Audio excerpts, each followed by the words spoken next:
ಇವತ್ತು ನಾವು ಹಲಸಿನ ಹಣ್ಣಿನ ದೋಸೆನ ಮಾಡುವ. ಇವಾಗ ಹಲಸಿನ ಸೀಸನ್ ಆಗಿದ್ದರಿಂದ ಹಲಸಿನ ಹಣ್ಣಲ್ಲಿ ತುಂಬ ರೆಸಿಪಿಗಳು ಮಾಡ್ತಾರೆ. ಹಾಗೆ ಇದು ದೋಸೆ ನಿಮಗೆ ಬ್ರೇಕ್ಫಾಸ್ಟಿಗೆ ಒಳ್ಳೆ ರೆಸಿಪಿ ಅಂತಲೇ ಹೇಳ್ಬೋದು. ಇವಾಗ ಇದನ್ನು ಹೇಗೆ ಮಾಡೋದು ಅಂತ ನೋಡ್ಕೊಂಡು ಬರುವ.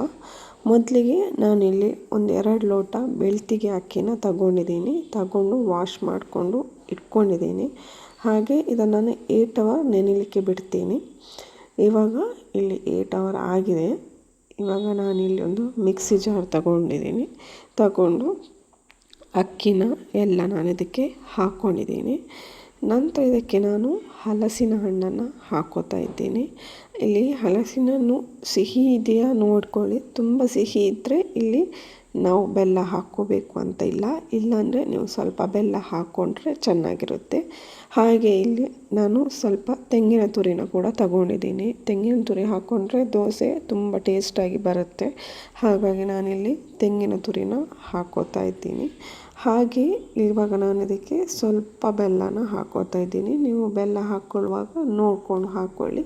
ಬೆಲ್ಲದ ನೀಡಿದರೆ ಅಷ್ಟೇ ಹಾಕ್ಕೊಳ್ಳಿ. ಒಂದು ವೇಳೆ ಸಪ್ಪೆ ಇದ್ದರೆ ಹಲಸಿನ ಹಣ್ಣು ಆವಾಗ ಸ್ವಲ್ಪ ಜಾಸ್ತಿನೇ ಬೆಲ್ಲ ಹಾಕ್ಕೊಳ್ಳಿ. ನಂತರ ಇಲ್ಲಿ ನಿಮಗೆ ಬೇಕಾದರೆ ಇಲ್ಲಿ ನೀವು ಏಲಕ್ಕಿಯನ್ನು ಹಾಕ್ಕೋಬೋದು. ಗ್ರೈಂಡ್ ಮಾಡ್ಕೊಳ್ಳುವಾಗ ಇಡೀ ಏಲಕ್ಕಿ ಇದ್ದರೆ ಇವಾಗ ನೀವು ಹಾಕ್ಕೋಬೋದು. ಪುಡಿ ಮಾಡಿದ ಏಲಕ್ಕಿ ಇದ್ದರೆ ಮತ್ತೆ ಬ್ಯಾಟರೆಲ್ಲ ರೆಡಿ ಆದ ನಂತರನೂ ಅದಕ್ಕೆ ಮಿಕ್ಸ್ ಮಾಡಿ ಹಾಕ್ಕೋಬೋದು. ನಾನಿಲ್ಲಿ ಏಲಕ್ಕಿ ಪುಡಿ ಯೂಸ್ ಮಾಡ್ತಾ ಇಲ್ಲ.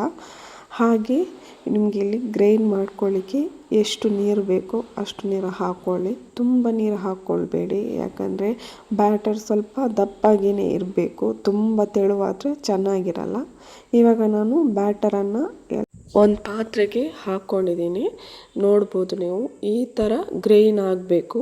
ಒಳ್ಳೆ ಗ್ರೈನ್ ಇದನ್ನು ನಾನು ಇವಾಗ ಪಾತ್ರೆಗೆ ಹಾಕ್ಕೊಂಡಿದ್ದೀನಿ. ಇದಕ್ಕೆ ನೀವು ಸ್ವಲ್ಪ ಉಪ್ಪನ್ನು ಕೂಡ ಹಾಕ್ಕೊಳ್ಳಿ. ಎಷ್ಟು ಬೇಕು ಅಷ್ಟು ಉಪ್ಪನ್ನು ಹಾಕ್ಕೊಂಡು ಒಂದು ಸಲ ಚೆನ್ನಾಗಿ ಮಿಕ್ಸ್ ಮಾಡ್ಕೊಳ್ಳಿ. ಬ್ಯಾಟರ್ ತರಿಯಾಗಿರಬಾರ್ದು, ಚೆನ್ನಾಗಿ ಗ್ರೈನ್ ಆಗಬೇಕು.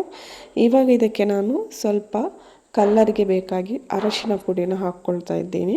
ಅರಶಿನ ಪುಡಿ ಕೂಡ ಅಷ್ಟೇ ಬ್ಯಾಟರ್ ಜೊತೆ ಚೆನ್ನಾಗಿ ಮಿಕ್ಸ್ ಆಗಬೇಕು, ಅಲ್ಲಲ್ಲಿ ನಿಂತ್ಕೋಬಾರ್ದು.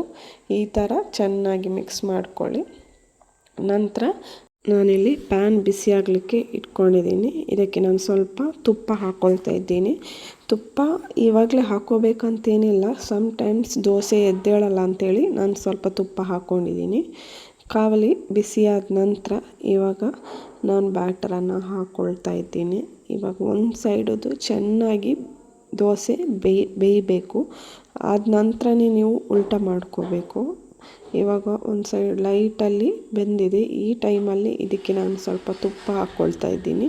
ತುಪ್ಪ ಈ ದೋಸೆಗೆ ಬೇಕೇ ಬೇಕು. ನೀವು ತುಪ್ಪ ಹಾಕ್ಕೊಂಡಷ್ಟು ಒಳ್ಳೆ ಟೇಸ್ಟ್ ಬರುತ್ತೆ.